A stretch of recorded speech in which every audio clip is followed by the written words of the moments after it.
Bom dia, ouvintes da Rádio Cotia. Aqui é Nirley Crespi, do programa Vida em Movimento. Nesse lindo dia frio, com um pouco de garoa para molhar um pouquinho as nossas plantinhas, né? Alimentar um pouquinho a terra que estava muito seca. Damos bom dia a vocês, ouvintes, bom dia ao pessoal da live que está aí participando conosco. E hoje eu tenho um muito especial para participar do nosso programa, que é o professor Dom Daniel Steve. Bom dia, queridão! Bom dia! Que delícia estar aqui com vocês, o programa está um sucesso, estou amando, sempre acompanhando todos os dias, todos os programas, cada dia trazendo mais novidades aqui para o pessoal, tá de parabéns mesmo. É isso aí. Vamos plantando diversas sementinhas para colher bastante coisa lá no final. Bastante frutos, né? Porque a gente está fazendo uma semeadura bem bacana. Então, agora eu vou chamá-lo de Daniel, Dani, porque Sim. É o nosso tratamento carinhoso, né? Então, assim, qual foi a ideia de estar trazendo essa entrevista com o professor, com o Daniel? É justamente porque é bacana a gente sempre olhar para a nossa história, né? Como que tudo começa? E tudo tem uma raiz, né? Quando eu vim conversar com você a primeira vez para falar sobre constelação, eu falei dessa questão, né, da ancestralidade da ordem, o que vem primeiro. Então essa nossa história ela é super importante, né? Porque é nessa história que a gente vai desenvolver a continuidade em cima daquilo que a gente plantou. Então, se a gente planta uma cebola, não adianta que não vai nascer uma maçã. Mas o que a gente faz com a cebola é que faz a diferença no dia a dia e no mundo, né? Com certeza, faz toda a diferença. Com certeza. Então aqui, ó, vou contar para vocês um pouquinho de quem é o professor Daniel Steve. Então ele é jornalista, ele é pedagogo de formação, pós-graduado em docência de ensino superior, ele tem uma expertise em planejamento e execução de projetos sociais, é coaching, também é psicanalista e hipnólogo. Olha só quanta coisa que a gente traz no currículo, né? Na área de educação, ele também foi idealizador do POIE, que é o projeto Oficina de Informática Educacional, capacitando e inserindo no mercado de trabalho mais de 8 mil jovens em vulnerabilidade social, e ele foi docente em todos os níveis educacionais, né? Então, ele realmente é um professor que vem aí desenvolvendo a história, né? Vem construindo toda uma história. Ele é pioneiro em trazer o tema do bullying para as escolas, né, para ser discutido depois, ampliando no Brasil. Então, esse projeto, ele começou nos anos 2000. Ali, a gente já tem 18 anos desse projeto, já Dani? Tem, exatamente. Na verdade, eu comecei com 14 anos, todo esse processo educacional. Né? Na área da educação, eu sempre fui apaixonado por educação. Então, meu primeiro trabalho na educação foi como voluntário naquele projeto que existia da Rede Globo, Amigos da Escola. Olha que legal, gente. Na época eu fazia um curso técnico, né, de informática, e eu precisava complementar horas fazendo algum tipo de estágio. Então eu fui ajudar algumas escolas públicas e aí eu me apaixonei pela educação. E aí dentro da área da educação eu desenvolvi na época, eu estava com 14 anos, um projeto que é o POI, Projeto de Informática Educacional, onde a gente capacitava e inseria os jovens no mercado de trabalho. Quando eu falo de capacitar jovens, a gente dava uma capacitação completa, porque muitos jovens que a gente recebia nesse projeto, eles não sabiam às vezes nem comer numa mesa. Então como você vai encaminhar um jovem para um mercado de trabalho se ele não vai conseguir se portar no refeitório da empresa? Então a gente tinha todos os cuidados básicos com esse jovem, então dava toda uma base para ele e capacitava ele na área de informática, administração, contabilidade, secretariado, marketing, web design, design gráfico. Então a gente pegava aquele aluno que pichava a escola inteira falava, peraí, esse aluno ele tem jeito, ele é um artista, ele tem potencialidade, porque ele tem dimensão de subir num prédio de 3, 4 andares para puxar. Então vamos aproveitar esse talento que ele tem, vamos desenvolver isso e trazer essa potencialidade para dentro da sala de aula e transformar ele num grande web design, num design gráfico. Então a gente conseguiu capacitar 8.000 jovens com a ajuda de empresas privadas. Esses projetos aconteciam dentro de instituições públicas, então o aluno estudava de manhã, ficava no período da tarde para se capacitar, e quem era da tarde estudava de manhã. E foi um sucesso durante bastante tempo. A gente só parou de realizar esse projeto por pressão política, né? Porque aí começa aquela coisa, você tem que entrar no meu partido, se você não participar da minha administração pública, o seu projeto está fora. E aí, para a gente não entrar nesse jogo político, como era algo idealizado totalmente de maneira independente, a gente optou em diminuir, desacelerar esse processo do projeto para que a gente não entrasse nessa máfia política. É uma perda, né, gente? Se vocês pensarem, olha quanta coisa que se perde, né? Porque o professor, o Dani, trabalhou potencialidades. Exatamente, né? Que é o mais importante, né? Que muitos educadores não vêem essas potencialidades no jovem. Então ele fala, esse aluno não serve para essa escola. Por quê? Porque ele é um aluno rebelde. Mas ele tem exatamente aquilo que a gente sempre trabalha dentro do seu programa. Ele tem que ter um resgate familiar. Por que ele está naquela situação? Né? Como, por exemplo, um morador de rua. Eu não falo morador de rua. Eu falo pessoas que estão em situação de rua, porque a rua não é a casa de ninguém. O que gerou na história dessa pessoa para que ele possa ir morar na rua? Né? Para a rua tornar o lar dele. Tem uma história por trás. Não é todo mundo que está na rua que é drogado, não é todo mundo que está na rua que é uma pessoa pilantra, que é ladrão, enfim. A gente precisa estudar a história de cada indivíduo para poder julgar ou poder ajudá-lo. E dentro do projeto a gente fazia isso. A gente entendia qual era a necessidade desse jovem, por que ele estava naquela situação de rebeldia, e aí fazia assim um trabalho de capacitação direcionado para as potencialidades dele. Nossa, que trabalho lindo, Dani. E é uma pena realmente ele ter parado, né? Ele ter se perdido justamente por causa dessas pressões, né? Eu entendo isso. Ontem mesmo eu comentei, ontem ou antes de ontem, não me recordo exatamente, eu comentei em um dos programas do Vida em Movimento que nós somos um programa laico.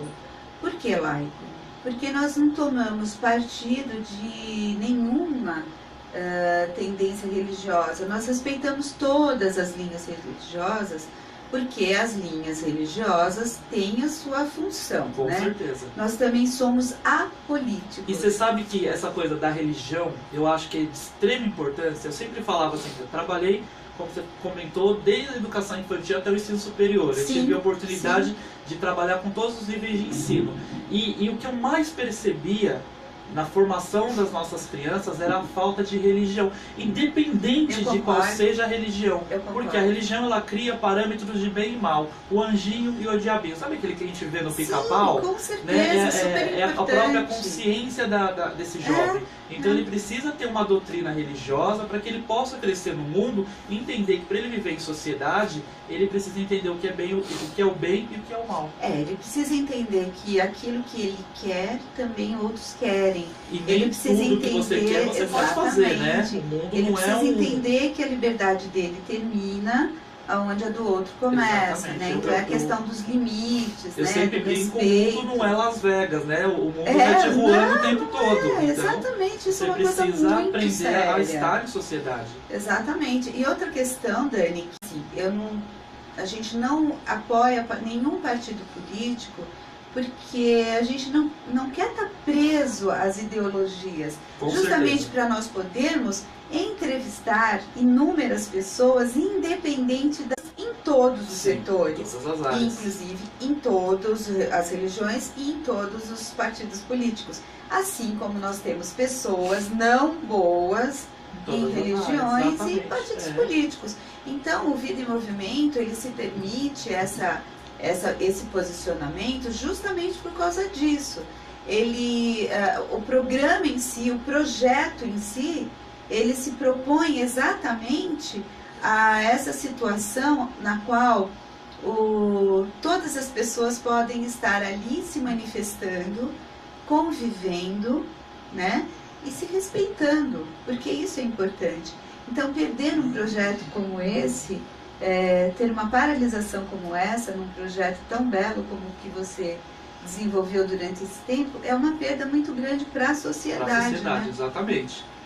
E a história, continuando um pouco da história do bullying homofóbico e violência escolar. Então foi tudo isso na época em que você também na verdade foi quando eu comecei nesses projetos educacionais, porque eu percebia a grande pressão de violência que esses jovens também sofriam. Eles eram vítimas da sociedade, e aí eu precisava de alguma maneira entender essa violência que acontecia contra eles e essa rebeldia que eles tinham de nada, sem estudar muito. Com certeza. E aí eu fui entender como a gente podia trabalhar com a violência dentro dos muros escolares. E aí eu comecei a pesquisar, encontrei um tal termo bullying, que era estudado lá fora do Brasil desde 1960, né? Começou as primeiras pesquisas na Noruega, na Suíça, e aí eu fui adaptando todas essas informações e trazendo para o Brasil. Então, a primeira pessoa que falou de bullying no Brasil foi eu, e aí no comecinho dos anos 2000, e aí a gente, como eu tenho esse cunho jornalístico também, a gente começou a fazer um trabalho de pulverização de informação e levar para as pessoas conhecimento. Por quê? Porque no Brasil ainda se mata muitos jovens em portas-escola.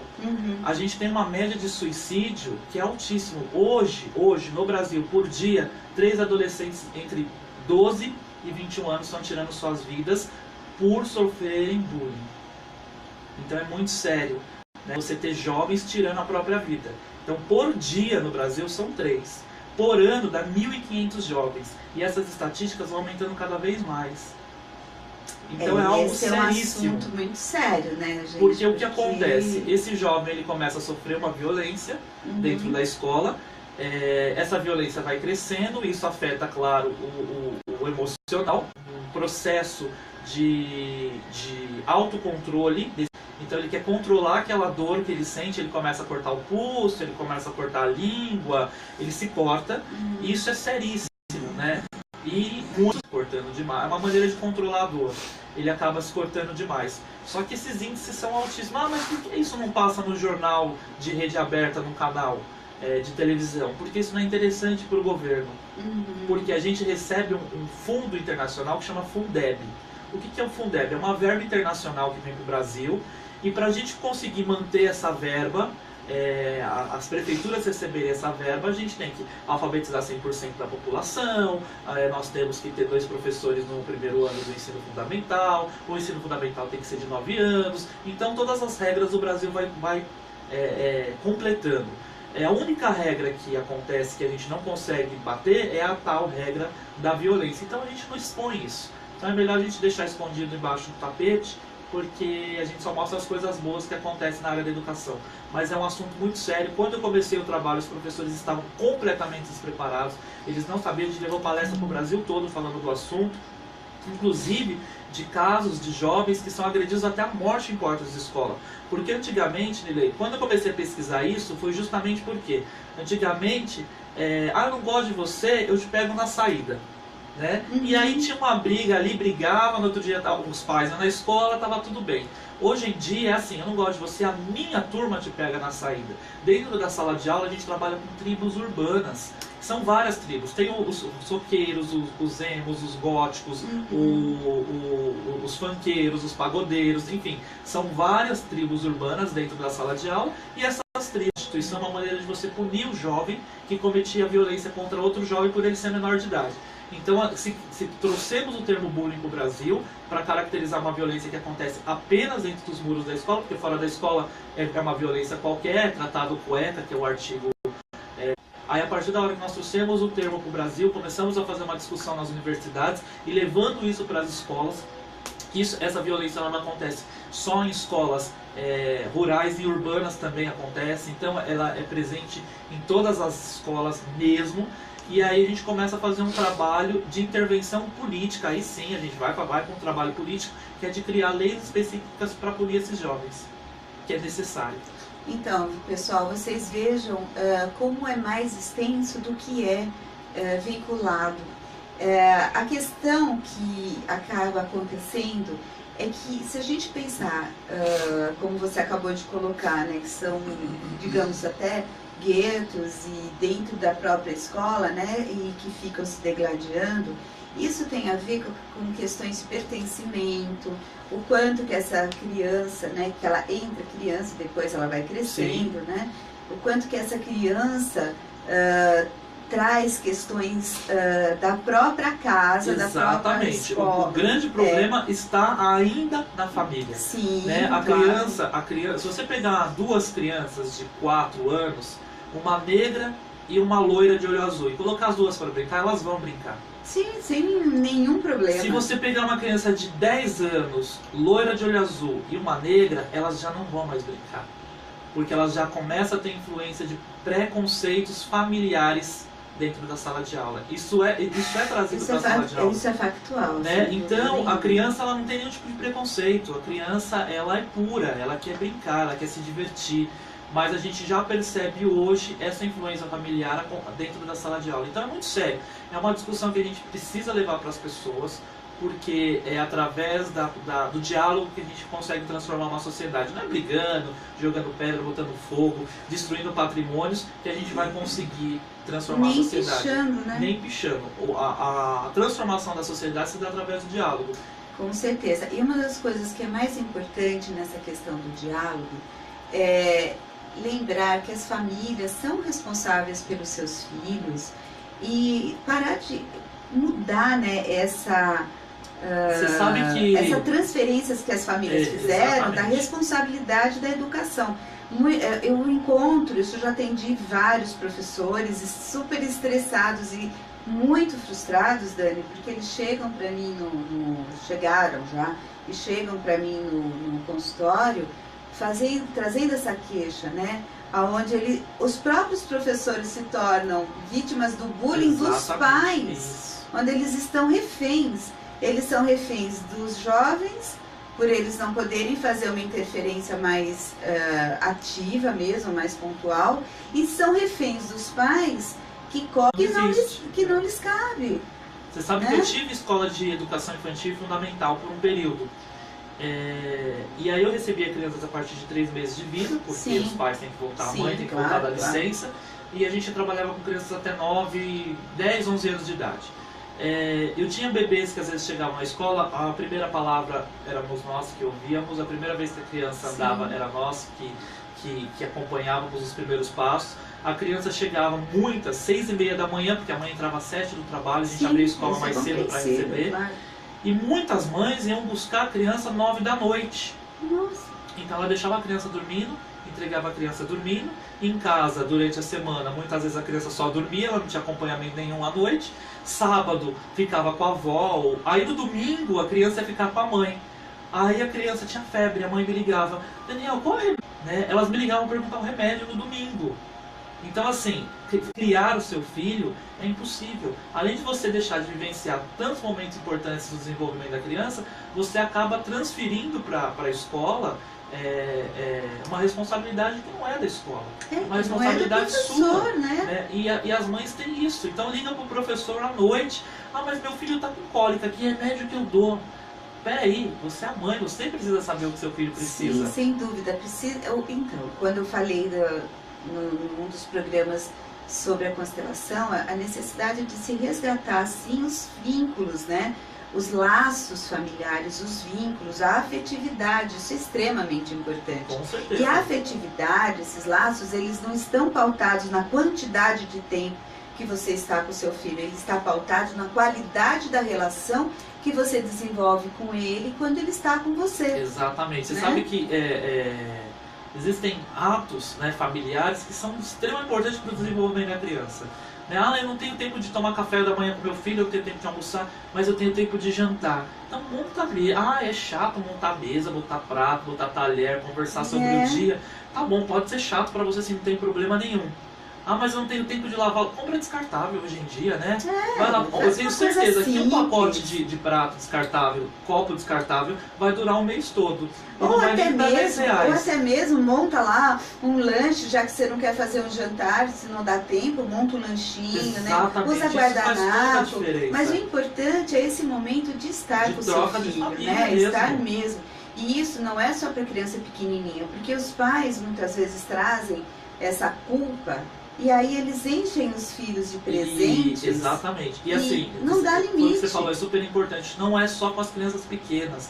Os adolescentes também Eles precisam mais ainda. Porque eles estão interiorizando um monte de situações que acontecem, de relacionamento, de bebida, de droga, de tudo que acontece no entorno deles, e eles precisam passar isso para alguém. Aí ele vai passar para o melhor amigo que tem menos experiência que ele no assunto. Então ele tem que ter esse diálogo dentro de casa. Ah, mas meu filho é rebelde, ele bate porta, ele não quer sentar para conversar.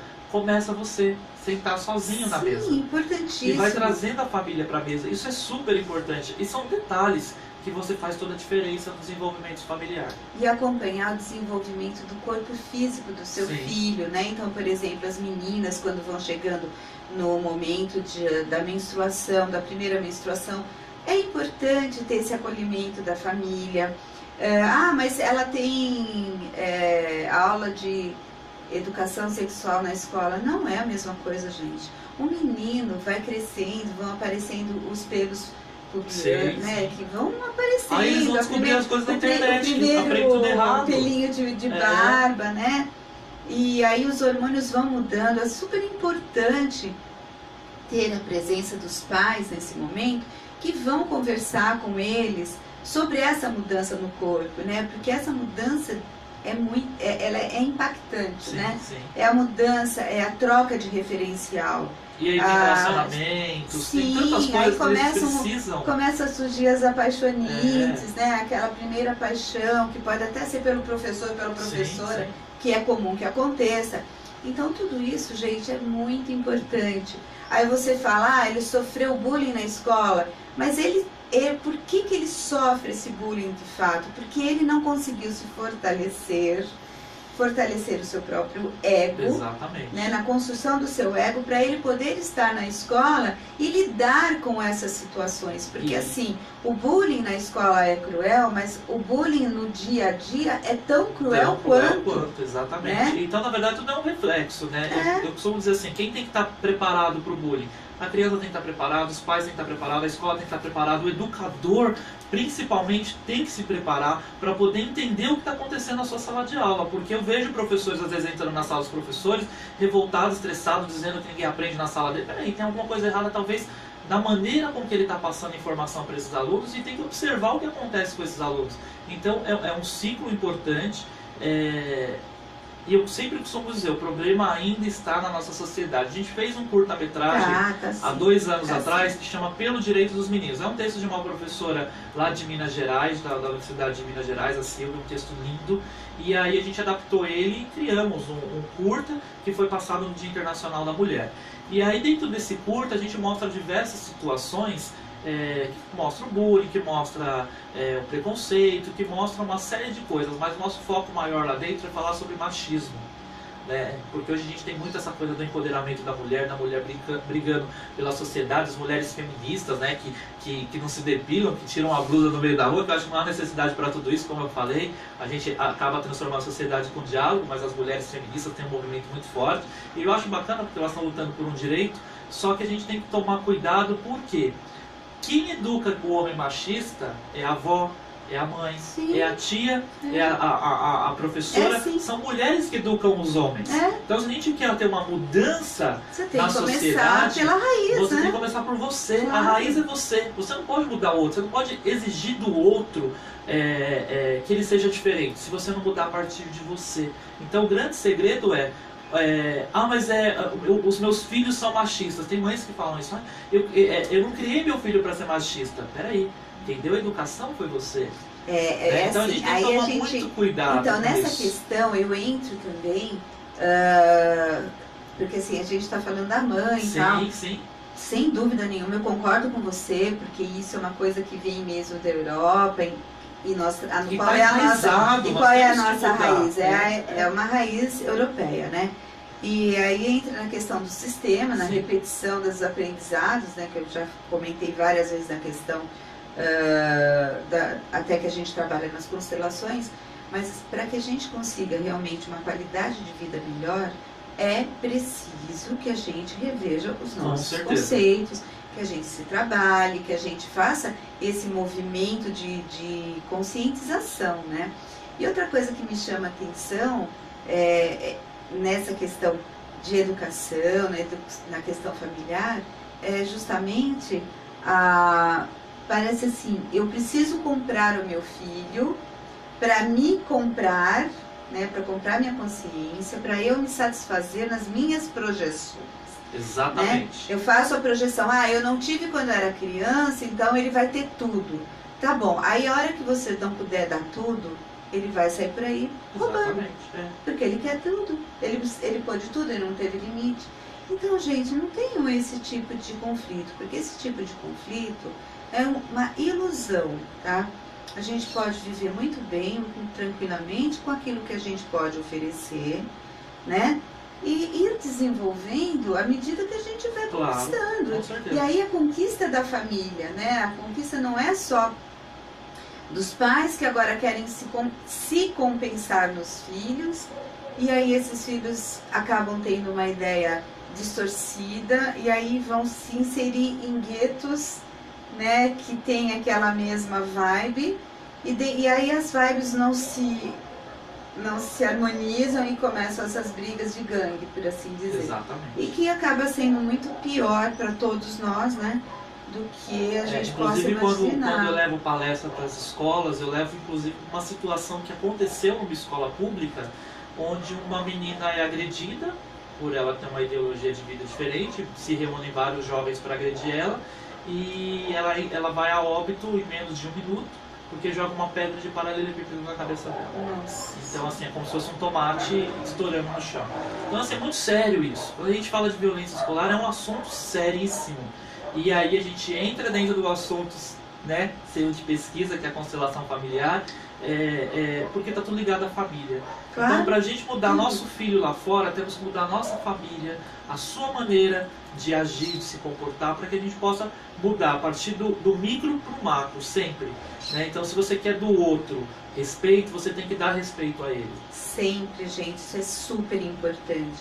Dani, e aí como é que foi a sua migração para a área de jornalismo? Você tem, então, a sua raiz aí na educação, sim. Né? Você migra para o jornalismo e passa por 7 emissoras de TV. Exatamente. Hoje já um pouco mais até. Na verdade, assim, eu sempre amei educação. A educação foi sempre uma paixão. E aí, dentro da área da educação, eu comecei... O que aconteceu? Dentro da área da educação, eu comecei a estudar o jornalismo, porque eu acabei indo parar numa emissora de televisão para fazer um trabalho, na época como assistente de direção e tudo mais. Então, e aí eu sou apaixonado pelas duas áreas, a comunicação e a educação. E a educação não deixa de ser comunicação, porque você precisa se comunicar. Sem dúvida nenhuma. Né? Então são áreas que estão interligadas. Então eu comecei a levar informação educativa como jornalista. A gente começou a construir pautas, a apresentar programas de educação, então apresentei vários programas educacionais e eu fazia aquilo que eu amava, porque eu levava informação sobre educação. Então eu tive um programa que foi muito bacana, onde eu recebia professores e doutores das universidades, que eram parceiras na época da minha empresa, e a gente conseguia levar informação para os jovens que queriam ingressar em alguma área acadêmica. Mas eu vou fazer faculdade do quê? Então a gente recebia os doutores daquelas áreas e podia fazer uma discussão dentro do programa, era bem bacana. Nossa, que bacana! E aí disso eu fui passando por várias emissoras fazendo esse trabalho, até que eu me desliguei um pouco da educação por questões políticas. Na época eu tinha uma empresa voltada para a área educacional, eu tinha escola, e aí eu recebi um convite para fazer um programa de coluna social, e aí esse programa tomava muito tempo. E aí a gente tem que pensar naquele momento onde está o dinheiro, eu preciso ganhar dinheiro. Não queira, é uma questão de sobrevivência, né? Porque todo educador, ele é muito ideologista. E muitas quer vezes transformar o mundo, ferra, né? E aí hoje, com o jornalismo, eu consigo transformar muito mais vidas. Né? Então, abrangente, todos né? os trabalhos que a gente faz, a gente tem um cunho social por trás, então a gente continua ajudando as instituições. A gente fez agora o prêmio Rádio Cotia, e aí a parte da entrada era 1 quilo de alimento não perecível, nós montamos as cestas básicas, levamos para a PAI. Então a gente está sempre buscando, de alguma maneira, levar ajuda humanitária para as pessoas. Só que dentro desse processo eu tive que fazer o pesos e medidas, e aí naquele momento o programa de fazer coluna social seria muito mais rentável, só que eu estava num momento onde... como que eu posso colocar? Eu estava passando por um momento que eram escolhas. Então, estar à frente de um programa diário, com informação, era de madrugada o programa. Então ele me rendia muito trabalho. Então meu dia às vezes começava meio-dia e terminava às 6 horas da manhã. Porque muitos eventos na noite de São Paulo acontecem depois da meia-noite. Não adianta, ele começa bem tarde. Então né? eu tinha que acompanhar todos esses eventos sociais. Então começou a se tornar algo muito cansativo. E aí foi esse processo aí. Então a gente ficou 4 anos com o programa de coluna social. Era muito bacana os programas. A gente levava muita informação também, e muitas festas, e muita badalação. Só que aí dentro desse processo todo... chegou um momento já que o corpo não aguenta mais, né? Porque sim, lógico. E não tem férias, porque você está gravando direto, aí você fala, agora eu vou tirar férias, eu vou viajar. Não, aí você viaja já pensando, poxa, eu vou fazer uma matéria, vou gravar, visita uma... Tudo se torna pauta para o programa. E aí eu resolvi dar uma freada também nesse processo todo, e aí eu fui para os bastidores. E aí eu montei a produtora, né, que aí surgiu... na verdade eu comecei a fazer pauta para algumas emissoras, direção de palco também, e aí por isso que eu falei, foram mais 7 emissoras apresentando programas, mas trabalhando nos bastidores a gente já passou de 17. Olha que legal, porque gente. Eu já fiz Multishow, já fiz Rede TV, SBT, Globo, TV Guarulhos, TV Osasco, enfim, a gente passou por SBT, enfim, passamos por tantas emissoras desenvolvendo os trabalhos dos bastidores, que é desenvolvendo quadros de externa, é muito bacana. Hoje eu estou na NGT, a gente produz o Temperando Papo, que é um programa diário, passa todos os dias 4 horas da tarde.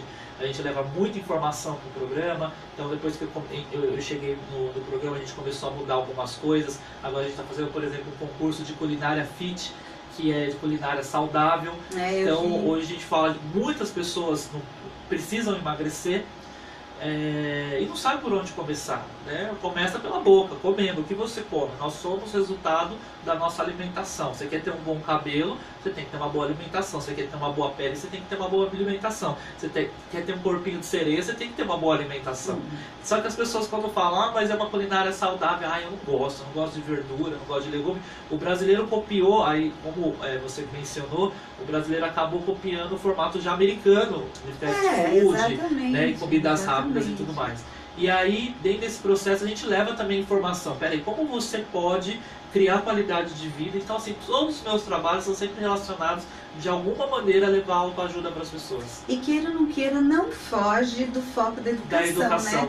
Porque você só saiu da educação tradicional, né, de escola, e passou para um outro tipo de educação, né, que é a educação, a conscientização de corpo e etc. E que eu acho que é extremamente importante. E aqui, aí você vem e funda a Rádio Cotia. Exato. A Rádio Cotia foi um projeto muito gostoso. Eu tinha um programa na época de televisão. Na época eu fui processado por uma mulher fruta, minha vida virou de ponta cabeça porque tiraram o programa do ar. E eu não podia, e no fim ela acabou perdendo a ação, aquela coisa toda. Mas existia esse movimento, nos anos 2000, esse movimento das mulheres frutas de processar por qualquer coisa, né? Fica na moda. Pra ficar em constância na mídia. Só que aí nesse processo todo, o meu programa acabou saindo do ar, eu tinha um programa de televisão, e eu fui fazer rádio, porque eu tinha muitos seguidores, eu tinha um público muito grande que acompanhava a televisão, tinha fã-clube e tudo, e por essas pessoas eu não podia deixar de não trabalhar dentro da área da comunicação. E aí eu passei por algumas rádios, onde, como eu tinha um público já que me acompanhava, um público muito grande, e começou a ter um conflito de audiência com os outros programas da rádio. Então passei por uma rádio, não deu certo, passei por uma outra rádio, mas o meu programa tinha mais audiência que o da primeira dama da rádio, então não podia. E aí eu falei assim, não vou mais fazer rádio, desisto. E aí na época trabalhava comigo a Raquel Praça, um beijão pra Raquel, uma jornalista aqui de Cotia. Ela falou assim, Dani, por que você não monta uma rádio? Você sabe fazer, você estudou para isso, né? Sim. Você sabe como a coisa funciona, monta uma rádio, você entende de informática, entende tudo. E aí nesse processo a gente não se falava ainda de emissora web no Brasil. Embora hoje na Europa tem países que não existe mais a AM/FM, lá na Europa é só web, né? Lá é muito forte isso. Tem países que já desligaram até as concessões às emissoras públicas, porque lá os carros já são mais modernos, os carros já têm internet, né, Bluetooth, então você conecta seu celular no som do carro. Então na Europa já estava muito avançado. Aí eu falei, mas como que eu vou montar isso no Brasil? Como que eu vou criar uma linguagem para o internauta interagir com a rádio? E aí a gente começou a desenvolver diversas ações, montei a rádio, né? E começamos a desenvolver diversas ações. Quando a gente começou, por exemplo, aqui em Cotia, tem muita gente que pergunta por que Rádio Cotia se o nosso público não está restrito a Cotia? É uma rádio web, então a gente atinge o Brasil todo, inclusive... internacional. Eu tenho seguidores que da Espanha, da Inglaterra. Muito para a gente poder ter um resultado satisfatório. Então hoje nós temos mais de 40 países que acompanham a Rádio Cotia. De fato. O nosso aplicativo ele pode ser baixado e a nossa rádio pode ser acessada de qualquer país, inclusive os países islâmicos, que é um problema muito sério. Tem muitos países fora do Brasil que é restrita a internet, as pessoas não têm acesso. E aí com muito jeitinho eu consegui desenvolver uma maneira para que a gente possa estar nesses países islâmicos também, para levar informação para os brasileiros. E aí quando falaram, mas uma rádio que chama Rádio Cotia, por quê? Porque Cotia é minha raiz, eu amo essa cidade de Cotia, a nossa sede é em Cotia, e é um nome bonito, Cotia, né? Um nome extremamente, não deixa de ser também o nome de um animal, é tão bonitinho, né? Cotia, né? Cotia, né? É um nome tupi-guarani. Então, Rádio Cotia, né? Trazendo a identidade brasileira para os nossos ouvintes. E aí a gente começou um processo muito difícil de fazer com que as pessoas ouvissem uma rádio pela internet. Porque as pessoas não estavam acostumadas a isso. As pessoas estão acostumadas a ligar o rádio e ouvir a FM. Então eu tive que fazer um trabalho, mas foi muito difícil no começo. Imagina. A gente precisava trazer boas pautas, construindo. Quando a gente começou a Rádio Cotia, tinham 2 programas, que era o programa Linear TV, que era o programa da televisão que adaptei para o rádio, e existia o Fica a Dica, que era o programa dessa jornalista Raquel Praça. E aí a rádio foi crescendo, foram vindo outros colaboradores, passaram-se muitas pessoas que hoje cresceram bastante, DJs que começaram, que tinham sonho e hoje tem seus espaços, pessoas que foram para a televisão. Então de alguma maneira a rádio serviu de trampolim para muita gente. Mais uma vez aquela coisa da educação, de poder ajudar, de poder levar para as pessoas. Então a gente ajudou muitos, eu gosto muito, a gente ajudou muitos apresentadores e locutores a crescerem, né, e foram para outras rádios, enfim, e ajudamos também muitas pessoas dando oportunidade. O nosso grande lema da Rádio Cotia é dar oportunidade para as pessoas. Eu já tive diversas vezes de chegar na rádio de manhã e a gente ter cantores na porta da rádio que dormiram, que vieram do interior de São Paulo, porque ouviram lá no Ribeirão Preto que tinha um cara de São Paulo que montou uma rádio e esse cara deixava cantar na rádio. Olha que legal. Porque é muito caro o cantor entrar numa rádio, a música circular numa rádio é muito cara. Por quê? Porque a rádio paga e-card. Né? Então são taxas muito altas. Hoje as taxas são caríssimas, a gente paga pelo e-card, né, para poder veicular as músicas na rádio, e as rádios precisam sobreviver. Então se ela não cobra da gravadora ou do cantor para executar a música, ela não consegue sobreviver. Hoje, mas aí você fala, mas Daniel, como que a Rádio Cotia sobrevive? Ela sobrevive porque ela é um projeto de uma produtora. Então a Online Produção é a nossa produtora, e aí dentro da Online a gente tem vários projetos. E esses projetos, um deles é a Rádio Cotia. Então quem mantém hoje a rádio funcionando é a produtora, né? Ela fica dentro da produtora, desse espaço aqui. A gente tem quase 5.000 metros quadrados aqui em Cotia. E aí a rádio é esse projeto dentro da produtora. Então a produtora financia para que a gente possa ter a participação de todos, dar oportunidade para que todos os cantores que batam na nossa porta possam divulgar seus trabalhos, qualquer empresário que tenha um bom assunto possa trazer, qualquer profissional liberal que tenha um assunto interessante para ser divulgado. A gente está aqui para levar informação e poder ajudar as pessoas. Esse é o nosso lema. E eu sou testemunha disso, viu, pessoal? Porque foi o Daniel que abriu a possibilidade do projeto Vida em Movimento. Que eu fiquei apaixonado quando você contou o projeto. Que é muito lindo, é lindo, né? É um projeto lindo mesmo. Que também leva atendimento gratuito para as pessoas através de uma maneira carinhosa. E quando você me contou no projeto, eu falei assim, esse projeto tem que se transformar num programa de rádio, porque a gente tem que levar essas informações para mais pessoas. Né? E o projeto está se estruturando, viu, pessoal? Quem quiser participar é só entrar em contato, pode entrar em contato pela rádio, tá? Que tem o site www.radiocotia.com. Vocês também podem entrar em contato comigo diretamente através do WhatsApp 11 99 287 5875. Vocês podem entrar em contato comigo pelo site, pelo Facebook. Meu site é o meu nome, né? www.nirleicrespo.com.br, pela página do projeto Vida em Movimento, que é no Facebook é Vida em Movimento São Roque, tá tudo junto, vocês acham a página. Enfim, se vocês quiserem estar participando desse projeto, e agora nós estamos na fase de captação de apoiadores e recursos para viabilizar esse projeto, né? Porque nós já temos vários profissionais lindos, maravilhosos, que já estão ali inscritos e confirmados, que vão estar ali prontos para atender a população. Nós vamos ter coaching, nós vamos ter coaching para empreendedorismo, para relacionamentos, nós vamos ter... Inclusive eu quero até contar aí para os nossos ouvintes que a gente vai ter uns desfiles incríveis. Mas é isso que eu ia falar agora. Eu ia falar, gente, daqui a pouco a gente já vai abrir as inscrições para os modelos participarem. Gente, olha só, isso é novidade no Vida em Movimento, no evento, que nós vamos ter 2 desfiles. E os 2 desfiles vão estar sendo totalmente produzidos e dirigidos pela online... Exatamente, online produção. Online produção. Olha, gente, isso é muito legal. Então, modelos que queiram aparecer, que queiram começar a sua vida profissional, entre em contato aqui na online produção. Exatamente. Porque vocês vão ter essa oportunidade. E assim, o tempo passa tão depressa quando a gente faz um programa gostoso desse, né, Dani?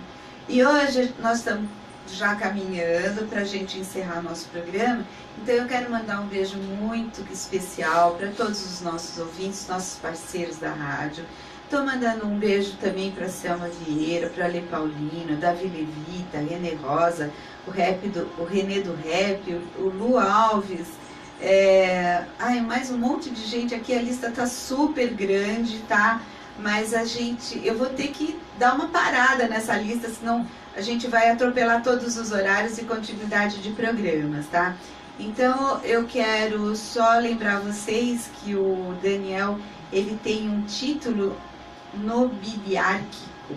E isso, o que são esses títulos, né, Dani? Como que isso vem aí? Mas você é um conde. É o Conde Palatino de Lourenço e...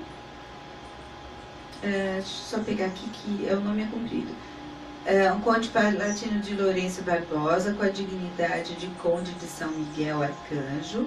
E representa, né? Como que é essa coisa? Como é que esse você processo? Na verdade, assim, eu sempre desenvolvi ações sociais, né? Uhum. E existe diversas sociedades, né? Tá. Que eu faço parte, acabo fazendo parte de várias sociedades. E aí, por um acaso, a minha o primeiro título que eu recebi foi de comendador pela Heráutica do Brasil, presidida pelo nosso grande mestre Dom Galdino Cocchiaro, que é uma pessoa incrível, que eu aprendo muito com ele. Logo na sequência me transformou em chanceler para poder desenvolver algumas coisas da chancelaria dessa sociedade. E acabou que eu recebi reconhecimento de uma casa real como conde, que é a Casa Real Dias. Porque existem as famílias reais. Embora no Brasil a gente não exista mais a monarquia, fora do Brasil existem diversas casas reais, existem mais de 8 países que são regidos por monarquia também. E aí aconteceu, através desses projetos sociais que a gente desenvolve, esses reconhecimentos. Então hoje eu tenho reconhecimento mais de 10 casas reais internacionais, e hoje dentro da monarquia eu sou conde.